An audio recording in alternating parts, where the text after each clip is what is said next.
Let me bring Dr. Paul into this because there is a question about who is the true conservative in the race. And Governor Romney said only 9 years ago during an interview with New England Cable News, he said the following: "I think people recognize that I'm not a partisan Republican, that I'm someone who is moderate and my views are progressive." Do you believe Governor Romney now when he says that he is a man of constancy and that he'll stand up for conservative principles? You know, I think this whole discussion so far has been very superficial. And I think the question, in a way, that you ask is superficial in that you're talking about character, which is very important, but I think we should deal with the issues as well. But I don't see how we can do well against Obama if we have any candidate that, endorsed, single-payer systems and TARP bailouts and don't challenge the Federal Reserve's $15 trillion of injection bailing out their friends. I don't see how we can have anybody really compete with Obama who doesn't challenge this huge empire we have overseas and the overseas spending. I mean, this is how nations come down, is they extend themselves too far overseas. That's how the Soviets came down. We really have to talk about real cuts, and we haven't gotten around to this yet. So if we want to change things, this is what we have to talk about. Character is important and motivation is important. Our history is important, but I really consider that in the debate format to be less significant than what we really believe in. You read my mind, Dr. Paul, and we're going to get to some of the tough choices, not just on politics, but on policy. Yeah. Dr. Paul, there's this question of argument versus accomplishment. The question again comes from Facebook. Heath Treat writes, Paul Treat rather. I want to know what Ron Paul's plan of action will be to achieve getting the House and Senate to help him do all he's promised. And here's the record, Dr. Paul. You have actually sponsored 620 measures. Only 4 made it to a vote on the House floor, and only 1 has been signed into law. You know, that demonstrates how much out of touch the U.S. government and the U.S. Congress is with the American people, because I'm supporting things that help the American people. That's the disgust that people have because they keep growing government, whether it's the Republicans in charge or the Democrats in charge. But as far as working with other groups, I think my record is about as good as anybody's, because I work on the principle that freedom and the Constitution bring people together for different reasons. People use freedom in different ways, like it does. It invites variations in our religious beliefs, in economic beliefs. We tell people that they're allowed to, spend their money as they choose. On civil liberties, that's a different segment. Republican conservatives aren't all that well known for protecting privacy and personal liberties.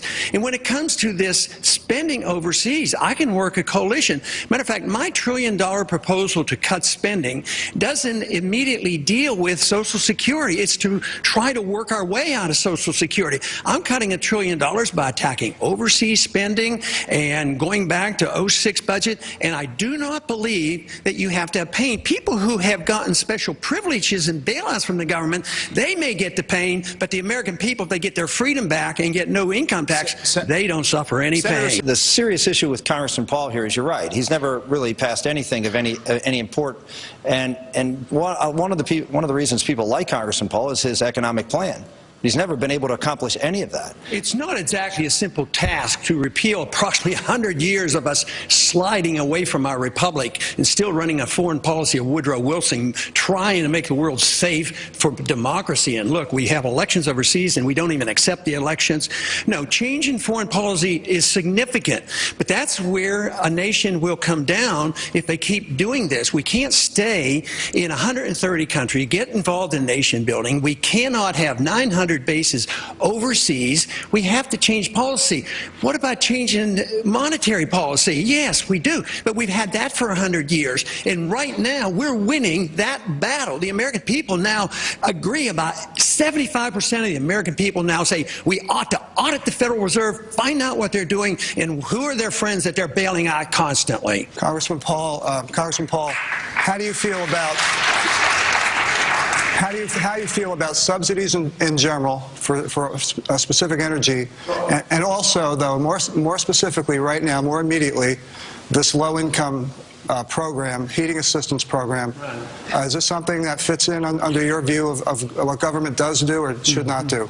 Well, subsidies per se are, it's bad economic policy, it's bad moral policy, because it's using government force to transfer money from one group to another, and economically it does a lot of harm.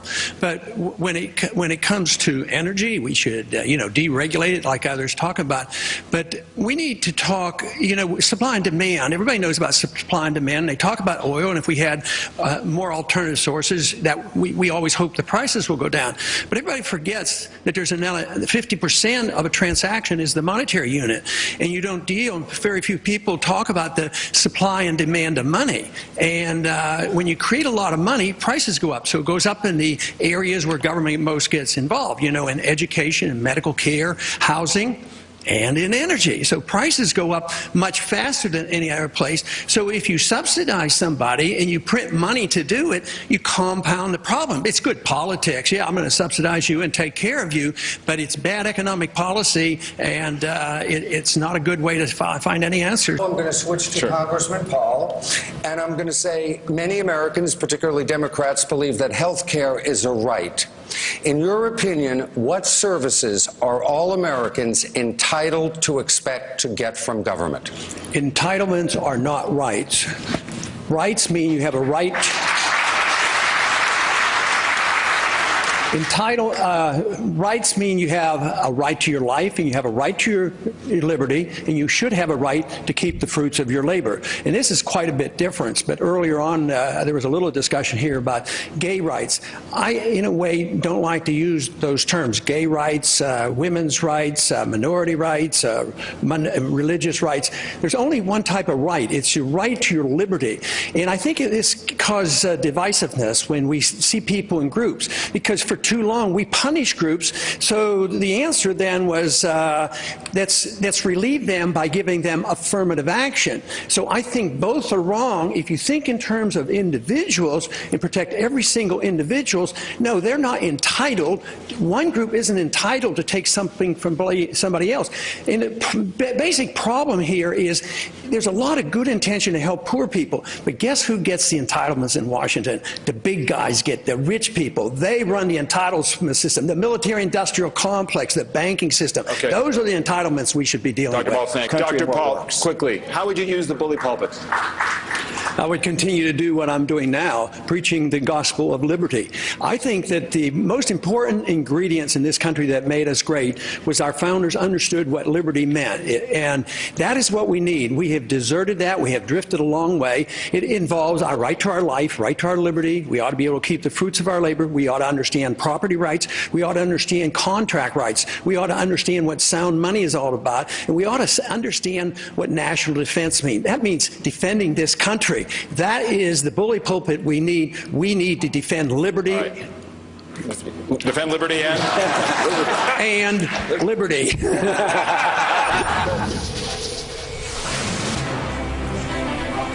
We've been watching the 15th Republican debate of this election season. Good morning. I'm Chris Matthews in Manchester, New Hampshire, just 2 days away from the New Hampshire primary. We'll be here for the next hour and a half. I'm here with Howard Fineman, the Huffington Post Media Group's political director, and Eugene Robinson, who's a Pulitzer Prize-winning columnist for the Washington Post. Both are MSNBC political analysts. Gentlemen, right off the bat, fantastic event this morning. A ripping debate, highly charged, electric in many moments. Yes, this focused the main question of New Hampshire, whether Mitt Romney will be ratified as the likely nominee of the party. And this debate showed his weaknesses. It showed his stance as the nice guy, businessman, non-politician was open to question. And it was questioned by everybody else on the stage, and very surgically and strategically by the questioners, David Gregory and the others. We'll show the tapes in a second, but your first thought on that, Gene? My first thought was they landed some blows on Romney today. The question is whether it's too late. things happen late in New Hampshire, and it seems like there's an eternity between today, Sunday, and Tuesday. But is that really, realistically, enough time? America is in trouble. Washington is a disgrace. Government has become too big. It's overtaxing, overspending. We need to change direction. We really need change. We can't afford to make the same mistakes we've made in the past. There is need for economic stimulus. Now, the scrutiny on Rick Santorum is starting to reveal his record on Medicare Part D, the bridge to nowhere. It's about serial hypocrisy. This election is about trust. There's been one true, consistent candidate, and that's Dr. Ron Paul. Ron Paul has been so consistent from the very beginning. He seems like a more honest candidate. He tells the truth about what he believes, whether you like it or not. He's never once voted for a tax increase, never once voted for an unbalanced budget. Ron Paul's plan is bold, cuts 5 departments. It's what we need. When he says he's going to cut $1 trillion in the first year, I believe it. If you don't like how things are going and tired of politicians, he's something different. Ron Paul. Ron Paul. Ron Paul. Ron Paul Is the one we've been looking for. I'm Ron Paul, and I approve this message.